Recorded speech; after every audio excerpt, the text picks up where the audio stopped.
Olá, seja bem-vindo ao meu canal. Meu nome é Esther Gomes e por aqui a gente está estudando o livro Amando a Deus de Todo Entendimento, da autora Elizabeth George, editora United Press. Bom, se você ainda não viu os outros vídeos, eu convido você a continuar nessa playlist e acessar os vídeos anteriores. Até aqui, Elizabeth George nos ensinou que nós precisamos pensar naquilo que é real e precisamos entender que nós não detemos o controle de todas as coisas. Deus detém o controle. E para que a gente consiga chegar a essas verdades, Elizabeth George já nos ensinou a importância de conhecer a palavra de Deus e fazer com que aquilo que a gente aprende na palavra de Deus seja aplicado em nossa vida. Aí, no capítulo 5, Elizabeth George começa a dar 3 passos que vão nos ajudar a avançar na carreira cristã. E a primeira coisa que ela nos ensina é lembrando-se de esquecer. Lembrando-se de esquecer do quê? Do passado. Gente, se esquecer do passado. E você deve estar pensando, eu tenho que esquecer das coisas ruins que aconteceram comigo. Não. No capítulo 5, Elizabeth George deixa claro que tanto as memórias ruins quanto as memórias boas podem nos estagnar no presente. E o que nós precisamos é continuar vivendo o presente com excelência. Por isso, lembrar de se esquecer das coisas boas e ruins do passado vai nos ajudar a avançar na nossa carreira cristã. Bom, ela também vai falar no capítulo 6 sobre avançar, avançar e avançar. E ela nos ensina no capítulo 6 que nós precisamos ter uma vida com propósito se a gente quiser chegar em algum lugar. E agora, no capítulo 7, ela vai falar sobre continuar a persistir. Todos esses 3 últimos capítulos que a gente estudou aqui, incluindo o de hoje, o capítulo 7, ele está baseado em Filipenses 3, 13 e 14. Então, o versículo de hoje está no versículo 14, onde ela vai dizer: prossigo para o alvo, para o prêmio da soberana vocação de Deus em Cristo Jesus. Depois de esquecer o passado, depois de aprender com as nossas experiências e de nos lembrar da fidelidade de Deus, desvinculando-nos das coisas boas e das coisas más que nos impedem de crescer em nossa caminhada de fé, devemos virar o rosto para a direção de Jesus e fixar os nossos olhos nele. Bom, com essa frase, Elizabeth George deixa claro: se você quiser avançar, se você quiser continuar correndo essa carreira que se chama vida cristã, se você quiser continuar vivendo para a glória de Deus, você precisa tirar o foco do passado. Você precisa parar de olhar para as coisas terrenas e fixar os seus olhos em Cristo. Começamos a alcançar o alvo por meio da concentração no presente. Quando sentimos o amor de Deus de maneira plena, olhamos para o alvorecer das novas oportunidades de aprender com Ele e de trabalhar para Ele como forma de retribuir esse amor. Semana passada a gente estava falando na nossa igreja sobre o impacto que a troca de pastores causa na vida dos membros. E eu trouxe uma observação aonde eu fiz os irmãos lembrarem do seguinte: tanto a troca de pastor é uma oportunidade para a família pastoral, porque eles vão conhecer um novo rebanho, vão aprender uma nova cultura, vão trabalhar com pessoas diferentes. E esse convívio vai trazer com certeza para a família pastoral muito ganho, porque eles vão aprender novas coisas, vão saber lidar de forma diferente com alguns problemas. Muitas vezes a gente vai tentar lidar da mesma forma que a igreja anterior, e a igreja atual vai nos fazer lembrar de que eles não são o mesmo rebanho, e por isso a resposta vai ser diferente. Da mesma forma que a família pastoral ganha com essa troca, a igreja também ganha. E o que Elizabeth George está dizendo aqui é o seguinte: olha para o presente, usufrui daquilo que você tem hoje. E uma das observações que eu trouxe naquele assunto da Escola Bíblica Dominical foi: gente, a gente precisa extrair do pastor o melhor que ele pode nos oferecer. Então, o pastor que passou, ele era legal, empolgante, engraçado. Esse pastor, ele é mais sério, fechado. Os dois têm algo muito valioso para nos ensinar. E a gente precisa focar no presente para abstrair dessa nova experiência o melhor que a gente puder. Então, Elizabeth George está falando exatamente sobre isso. Prosseguir significa correr com o máximo esforço e sugere um empenho ativo e sincero. Devemos distender cada nervo para atingir o ideal. E conforme vimos antes, precisamos buscar a graça e a força de Deus para cada passo do caminho. Esther, vai ser complicado se, por exemplo, meu pastor for trocado, porque eu já me acostumei com a família dele, eu já conheço o jeito dele, ele já está aqui há muitos anos. Elizabeth George está dizendo que para que a gente consiga prosseguir, a gente não pode esquecer que nós estamos numa corrida. Ela, inclusive, trouxe nos capítulos anteriores aquelas falas de Paulo, onde Paulo compara a vida cristã a uma disputa atlética. Então, aqui ela começa a dar alguns segredos. O primeiro é que a nossa concentração em Jesus nos capacitará a nos dedicarmos de corpo e alma na corrida da vida. Só podemos continuar a persistir quando temos os olhos fixos nele, em nosso Senhor crucificado e ressurreto. Então, Steph, o que vai dar sentido nessa corrida que se chama vida cristã? O que vai dar sentido é você ter um alvo, é olhar para a pessoa certa. Cristo é a pessoa certa. Muitas pessoas desistem dessa caminhada porque acabam olhando para outras pessoas que são tão falhos e pecadores como nós. Porém, Cristo é a única pessoa que não vai te decepcionar. Quando você aprender mais sobre a palavra de Deus e quando você focar no alvo certo, você vai traçar com certeza um destino e isso vai fazer você focar na sua carreira cristã. Um subtítulo que ela traz a partir de agora é Um Propósito Grandioso. Lembra que no capítulo anterior, Elizabeth George falou da importância de se ter um propósito? É importante, contudo, que você estabeleça objetivos específicos para si mesma, com base no alvo mais amplo, que é servir a Deus durante toda a sua vida. Escreva na parte superior de uma folha de papel quais são os meus objetivos de vida. Escolha 3 objetivos mais significativos e classifique-os por ordem de importância. Esse exercício possibilita a cada pessoa expressar o que ela deseja fazer na vida. Esté, como que eu faço para encontrar o meu propósito? No capítulo anterior ela vai falar sobre isso. Mas o que você pode fazer também é fazer essa lista. Faz uma lista. Quais são os meus objetivos de vida? Capture os 3 mais importantes. Apresente a Deus e pense de que forma você pode fazer isso dar certo e de que forma isso pode reverter para a glória de Deus. E quando ela fala de propósito, ela não está falando só de algo passageiro que vai começar a acontecer e vai terminar. Não, ela está falando de propósito de vida para se viver até o final da sua vida. Aqui Elizabeth George conta como ela conseguiu descobrir o propósito de vida dela. Jim George decide fazer um seminário, mas antes de colocar o seminário em prática na sua igreja, ele convida Elizabeth George para ser a primeira pessoa a ser ministrada naquele seminário. E Jim George começa então a sua aula juntamente com ela. E nesse seminário ele faz essa pergunta: quais são os meus objetivos de vida?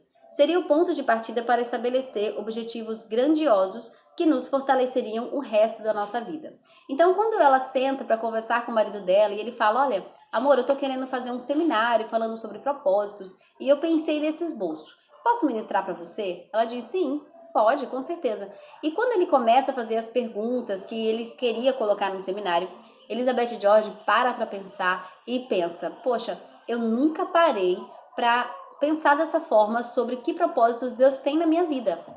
E olha o que ela vai dizer: estávamos e ainda estamos dispostos e entusiasmados diante da possibilidade de avançar em direção àqueles objetivos que nos possibilitam até hoje cumprir o propósito de Deus da nossa existência, servir a Cristo. Então, quando eles sentaram e pensaram sobre aquele seminário e sobre aquelas perguntas que Jim George havia feito, a primeira coisa que veio no coração de Elizabeth George é: eu preciso conhecer mais da palavra, colocar em prática na minha vida e ajudar mulheres a entender aquilo que eu consegui entender. Então, naquele momento de casal, naquele momento de troca de experiências, de vivência, Elizabeth George descobriu qual era o propósito de vida dela. E a partir dali, ela começou a desenvolver seminários, palestras, escrever livros. Ela tem mais de 70 livros escritos. Então, a partir de um momento de reflexão, onde ela para, senta, olha para o futuro e pensa: que forma eu poderia ser usada por Deus para abençoar outras vidas? Qual é o propósito da minha vida? Então, ela vai compartilhar com a gente quais foram os 3 objetivos que ela propôs no coração dela naquele dia. O primeiro foi ser esposa e mãe ajudadora e incentivadora. O segundo, ser uma mulher de Deus, crescendo sempre em conhecimento e amor por Ele e capacitando outras pessoas a fazerem o mesmo. O terceiro, transmitir ensinamentos bíblicos para que a vida de muitas mulheres pudessem ser transformada.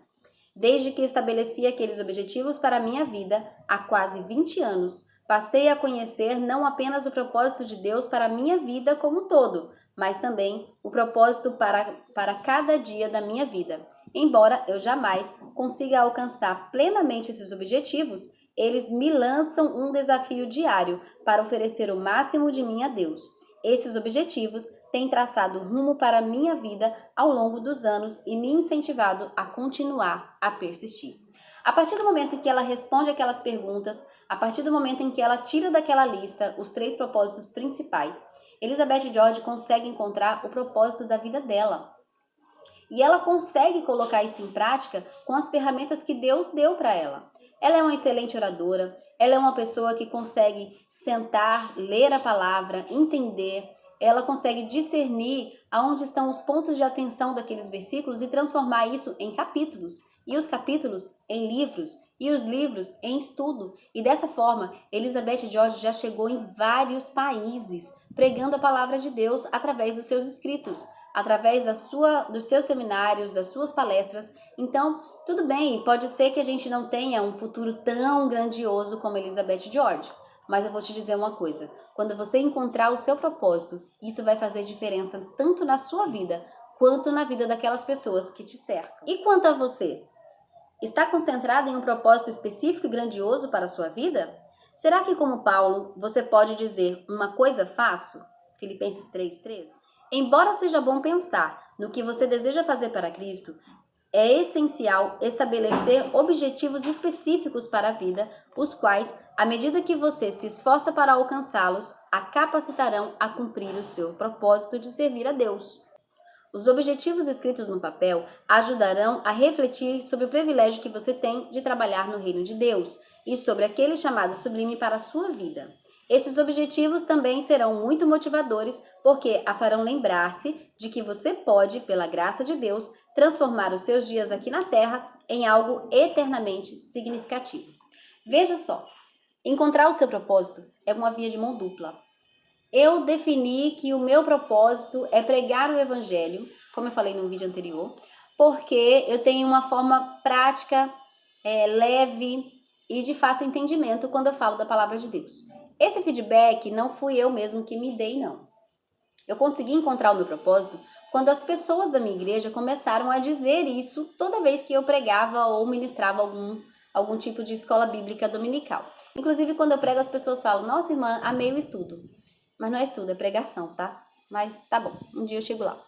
Então, eu consegui enxergar o meu propósito. Mas veja só, encontrar o seu propósito é uma via de mão dupla. Porque olha o que Elizabeth George fala. Quando você encontra o seu propósito, isso faz você entender que você está trabalhando não para o seu próprio reino, mas você está trabalhando para o reino de Deus. E para que você possa alcançar pessoas, você precisa ser alcançada primeiro. Então, antes de abrir a minha boca e falar o que eu penso, o que eu li, o que eu acho que entendi, eu preciso entender de fato. Eu preciso fazer com que aquela palavra que eu aprendi ali na palavra de Deus faça sentido para mim, para que quando eu expressar isso para você, tenha sentido também. Não é simplesmente, o meu propósito é pregar. E aí eu pego qualquer coisa, prego de qualquer jeito, não sou alcançada por aquilo, não vivo o que estou pregando, não causo impacto nenhum para ninguém. Então, encontrar o seu propósito, em primeiro lugar, é ter consciência de que você é servo de um rei e que você trabalha em prol deste reino. A segunda coisa é você entender que para levar essa ferramenta que foi colocada nas tuas mãos, no meu caso o ensino, você precisa de fato entender o que você está falando. Terceira coisa é entender que aquilo que você está carregando é uma ferramenta que pode fazer diferença na vida de alguém. Então é uma responsabilidade. E quando você se vê com uma responsabilidade de fazer a vontade de Deus, você consegue persistir e buscar e entender que não acabou por aqui. Eu posso fazer mais, eu posso fazer melhor. Se você ainda não estabeleceu objetivos específicos para a sua vida, e se ainda não conheceu o propósito de Deus para com você, eu a convido a fazer isso nas próximas horas. Entre em seu quarto, feche a porta e passe 60 minutos com Deus, pensando e orando sobre o objetivo que Ele tem para a sua vida. Esther, mas eu sou obrigada a fazer isso? Se você viu os vídeos anteriores, você entendeu quando eu falei que nós não fomos chamados para ser crente prego. O que é ser crente prego mesmo? Crente de banco. Gente, você não é membro de banco. Membro de banco é prego, cadeira, cola, estofado, depende da chiqueza do banco da sua igreja, né? Não, nós não fomos chamados somente para ser crentes alegóricos. Nós fomos chamados para colocar em prática o propósito pelo qual ele nos chamou. No próximo tópico, Elizabeth George nos convida a um esforço em conjunto. Prosseguir é uma atividade incansável, que exige perseverança, e essa perseverança é um dom da graça de Deus a todos nós. Por estar disposta a trabalhar duro e perseverar para o seu Senhor, ela busca força nele e concentra sua energia e esforço nos objetivos que traçou para a sua vida, equilibrando o esforço com o conhecimento de Deus é Deus e de que Ele está no controle. Então aqui ela já nos conta mais um segredo, né? Trabalhar arduamente pela obra do Senhor, ou seja, se eu entendo que Deus me chamou para o ensino, então eu preciso aplicar minhas forças, minhas energias para aprender ainda mais. Segunda coisa, a consciência de que Deus é Deus e que Ele é quem está no controle. Muita gente, quando vai fazer a obra de Deus, traça planos e vislumbram objetivos alcançados. Por exemplo, vou começar na minha igreja pequenos grupos. Eu tenho certeza que haverá um grande crescimento. E dentro de um ano, eu já dobrei ou tripliquei a quantidade de membros da minha igreja. Tá, esses são os meus planos. Talvez esse não seja os planos de Deus. Talvez a explosão aconteça muito mais rápido do que eu previ. Ou talvez Deus permita que eu passe um ano tentando e não ganhando nenhuma alma. Deus está sempre no controle de todas as coisas. O que nós precisamos como servos é investir naquilo que Ele nos entregou nas nossas mãos e ter o nosso coração liberto para entender, olha, se algo não deu certo é porque realmente Deus está no controle de todas as coisas. Tem um exemplo muito simples disso do que eu estou falando, lá quando Paulo vai dizer que ele tentou chegar a uma cidade para pregar o evangelho, mas o Espírito de Jesus não permitiu que ele prosseguisse. Às vezes a gente precisa entender que Deus está sempre no controle de todas as coisas e não permitir que as frustrações façam com que a gente pare de prosseguir. Não, nós temos que continuar prosseguindo. Aqui ela vai colocar um tópico bem legal que se chama asas como águias. Esté, por que bem legal? Gente, as águias são totalmente diferentes da maioria dos pássaros que a gente conhece. Primeiro, que ela voa acima das alturas de todas as aves. Segundo, que mesmo voando tão alto, a águia tem uma visão excelente e ela consegue enxergar a presa dela lá das alturas. Então, agora, Elizabeth George vai falar asas como águia. À medida que olhamos para frente e prosseguimos, devemos nos lembrar de que não é preciso que confiemos unicamente em nossos esforços para terminar a corrida. Foi o que eu acabei de falar no tópico anterior, né? Nunca devemos esquecer que Deus é quem detém o controle. Deus está presente para nos capacitar a servi-lo no lugar que Ele determinou para nós. Esté, então você está dizendo que se Deus colocou um propósito no meu coração, por mais difícil que ele seja, eu vou conseguir cumprir? Vai, se você confiar em Deus. Porque se Ele te chamou para um propósito, Ele também vai te capacitar. Quando você e eu nos sentimos fracas e deixamos de avançar, devemos lembrar que Deus está no controle para nos usar de acordo com o seu propósito, seu tempo e seu caminho. Quando descansamos e confiamos nele, somos capazes de prosseguir, seja quais forem os obstáculos ou desvios encontrados no caminho. Não devemos nos envergonhar por não ter alcançado aquela coroa de glória, mas devemos nos envergonhar por não ter avançado em direção a ela e por nos concentrar em coisas menores. Então, entenda, Esther, eu encontrei o meu propósito. O seu propósito de vida não é relacionado à sua vida. O seu propósito de vida é algo que Deus preparou para você.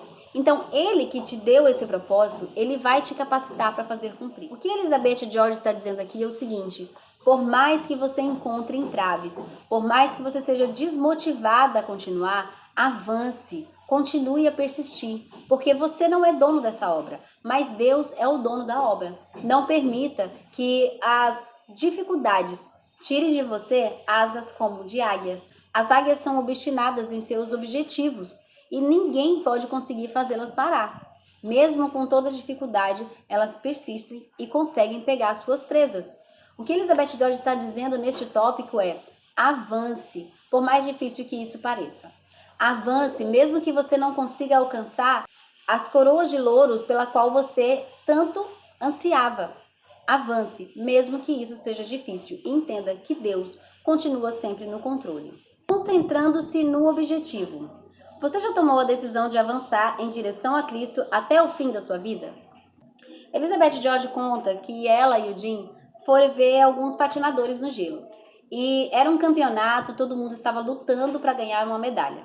E uma coisa em comum que ela percebeu que todos os patinadores fizeram durante a competição é: eles caíram. Mas uma coisa que ela também percebeu, que chamou muito a sua atenção, é que eles se levantaram e continuaram como se nada tivesse acontecido. Nenhum dos patinadores se sentiram constrangidos por terem caído. É claro, não foi a melhor coisa para acontecer naquele momento, mas nada fez com que eles parassem e deixassem de olhar para o seu objetivo. Elizabeth George informa que todos se levantaram e continuaram na disputa por uma medalha. Não deixaram que as quedas tirassem o foco do seu objetivo final. Elizabeth George vai trazer alguns exemplos de personagens bíblicos que se concentraram até o final. O primeiro personagem que ela vai falar é Abraão. Abraão recebeu de Deus a promessa de habitar numa terra em que ele mesmo escolheu. Sai da tua parentela e vai para a terra que eu te mostrarei. A partir daí, Abraão começa uma vida nômade. Ele começa a se mudar e morar em tendas. A segunda promessa que Deus fez para Abraão foi que ele seria pai de uma grande nação. Detalhe: Abraão nunca conseguiu entrar na terra que Deus o havia prometido. Ele teve um filho com Sara, que se chamava Isaac, teve mais um filho com Agar, que se chamava Ismael. 2 não é multidão.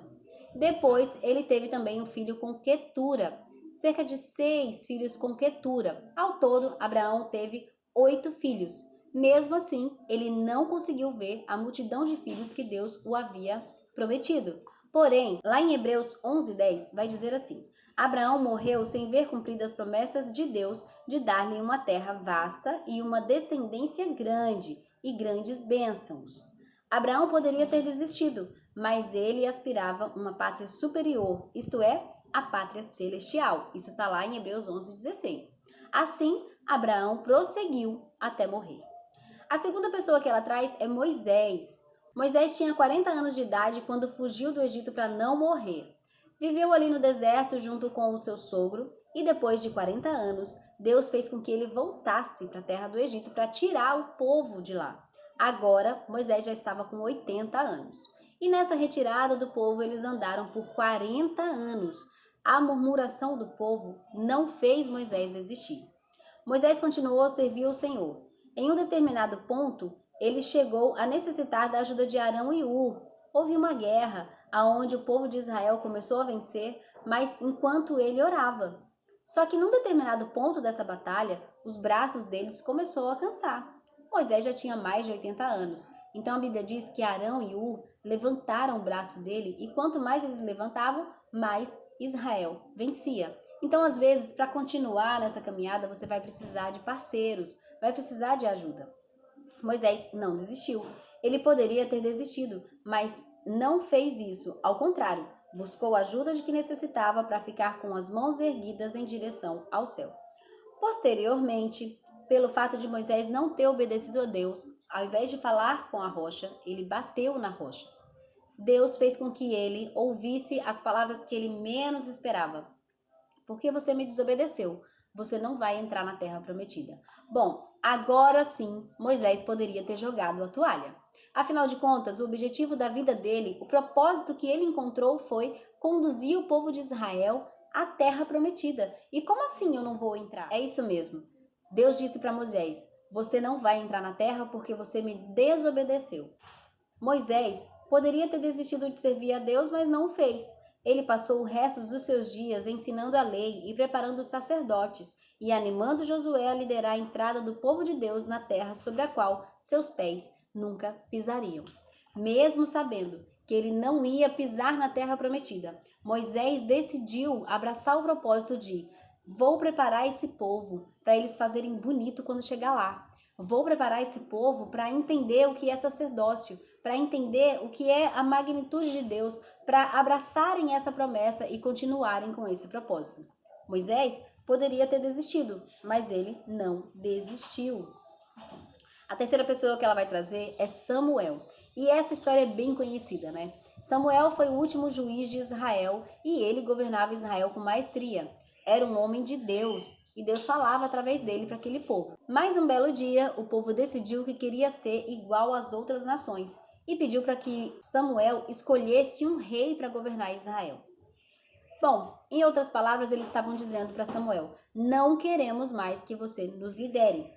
Samuel ficou chateado e reclamou com Deus, e Deus fez ele entender que antes dele ser rejeitado, quem estava sendo rejeitado era o próprio Deus, porque Deus era rei sobre a nação de Israel. Mas aquele povo não queria mais esse governo. Eles queriam um governo de carne e osso, um homem, como todas as outras nações.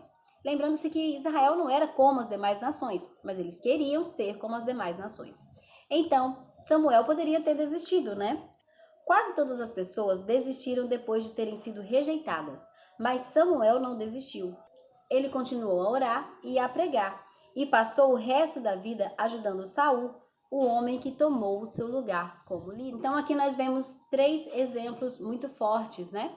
Aquele que não conseguiu ver a multidão de filhos, mas creu até o final. Aquele que não entrou na terra prometida, embora ele estivesse vendo a terra do lado de cá do Jordão, e trabalhou para que o povo entrasse naquele lugar com maestria, e aquele que foi rejeitado pela nação, e mesmo assim serviu ao líder que foi escolhido para substituí-lo e foi um servo exemplar. Determinado momento ou outro, enquanto participavam da corrida, todos os homens de fé mencionados acima tiveram motivos válidos para desistir. O povo lhe dizia não, Deus lhe dizia não, as circunstâncias pareciam gritar não. Mesmo assim, nenhum deles desistiu, renunciou e nem se aposentou. Eles sabiam que não tinham terminado a corrida e havia mais trabalho a ser feito e que Deus ainda poderia usá-los. Mesmo com as circunstâncias dizendo não, mesmo com os homens dizendo não, mesmo com o próprio Deus dizendo não, eles não desistiram. Deus me chamou para perseverar em seu trabalho como esposa, mãe, professora na igreja. Qual é o seu propósito? Tire aquele tempo que Elizabeth George mencionou. 60 minutos é suficiente. Entra no quarto, fecha a tua porta, pega um papel e uma caneta, ora e fala: Deus, me ajuda a encontrar o meu propósito. Coloca ali, faz uma listinha daquelas coisas que são importantes para você. Quais são os seus objetivos de vida? Ora em cima dessa lista. Tenta encontrar o que Deus quer fazer através da sua vida. Bom, agora ela vai dizer: correndo atrás sem carregar peso. Porque, afinal de contas, Jesus diz que é para a gente levar o fardo dele e que o fardo dele é leve. E quando você serve a Deus, você está fazendo para Deus. Então, nada do que a gente faz para ele é pesado. Reflita por alguns instantes sobre como você está se sentindo nessa parte da corrida. Que hábitos ou atividades estão te detendo ou reduzindo o seu ritmo? Que objetivos estão fazendo com que a busca de Deus deixe de ser a atividade mais importante da sua vida? Que mensagens do mundo parecem estar abafando o chamado de Deus para mim e para você? O que necessito fazer para abandonar aquilo que me impede de servir melhor a Deus? Gente, e aí está o começo dessa caminhada. Muitas pessoas não conseguem ter tempo para orar, ter tempo para ser útil na obra de Deus. Então, chega aquele momento crucial da vida do cristão em que ele vai ter que parar, observar a sua vida e dizer o que está demais, qual é o peso que eu não preciso carregar, o que eu posso fazer para conseguir avançar ainda mais na obra de Deus. E pedir direção a Deus e começar a tirar tudo aquilo que não agrega, tudo aquilo que é desnecessário. Faça um inventário daquilo que a impede de dedicar o seu coração inteiro à corrida para a qual Deus te chamou. Quando abandonamos tudo que é inútil, supérfluo, sem significado e sem importância, que atravanca a nossa vida, temos mais liberdade para servir a Deus de todo o nosso ser. Então, encontrei o meu propósito e não tenho como fazer cumprir. Chegou agora a segunda parte dessa reflexão. Pare, feche a porta do seu quarto, analise a sua vida e perceba qual o peso desnecessário que você está carregando. Uma olhada para o espelho. Será que você, como Paulo, já determinou o seu propósito em Cristo? Será que está fazendo o melhor que pode para servir a Deus e sentir a graça dele enquanto se esforça para isso? Você está mantendo os olhos fixos em Jesus e permitindo que a visão que tem dele inspire ao longo do caminho? Você assumiu o compromisso de continuar a persistir até o fim da sua vida? Gente, não tem objetivo na vida se você não tem um propósito. Para onde você vai avançar? Pelo que você vai persistir se você não encontrou o seu propósito? Então, para que a gente consiga continuar persistindo, como é o título desse capítulo hoje, nós precisamos ter um foco e precisamos encontrar o nosso propósito pelo qual Deus nos chamou. A metade do caminho. Será que ele está eliminando da sua mente algumas coisas que chegaram a interferir em seu amor por ele? Ou, mais especificamente, será que ele está ajudando a pensar no que é verdadeiro e real? E não nos se ao menos e se que o capítulo 1 e 2 nos apresentou? Com a ajuda de Deus, será que você está se concentrando no dia de hoje por ter entendido que só é possível lidar com os problemas de hoje, com os problemas do presente, no presente? À medida que você continuar a sentir o amor transformador de Deus e desejar retribuir este amor, terá um relacionamento mais profundo e mais rico com o seu Senhor. E esse relacionamento é o segredo para uma vida completamente realizada. Eu peguei esse capítulo agora, eu nem sei do que você falou anteriormente, sinceramente eu estou um pouquinho perdida. Volta lá no capítulo 1 e 2. Lá você vai aprender a pensar no que é real e a viver um dia de cada vez. No capítulo 3 e 4, você vai lembrar como lidar com o passado. Gente, todos esses capítulos são cruciais para que você continue avançando. Então, se você não está entendendo direito o que eu estou falando aqui, volta lá e veja o que Elizabeth George nos ensinou. Viver um dia de cada vez, se concentrar no presente, avançar olhando para o alvo que se chama Cristo. Isso vai fazer total diferença na sua vida. Estar centralizado em Jesus, em nosso relacionamento com Ele e em nosso compromisso em servi-lo da melhor maneira possível enquanto vivermos é o que dá significado e propósito à nossa vida. Nossos esforços para servir a Deus e para pensar no que é real, viver o dia de hoje, esquecer o passado e concentrarmos-nos totalmente no presente são coisas difíceis de fazer sozinha. Por isso vem aquele outro segredo. Deus está no controle de todas as coisas. Aprenda a confiar em Deus.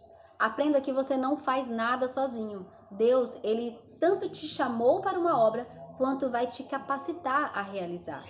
Afinal, como você poderia deixar de amar aquele que te dá um propósito de vida, que capacita a cumprir esse propósito e que promete o prêmio da vida eterna com Ele quando você terminar a corrida?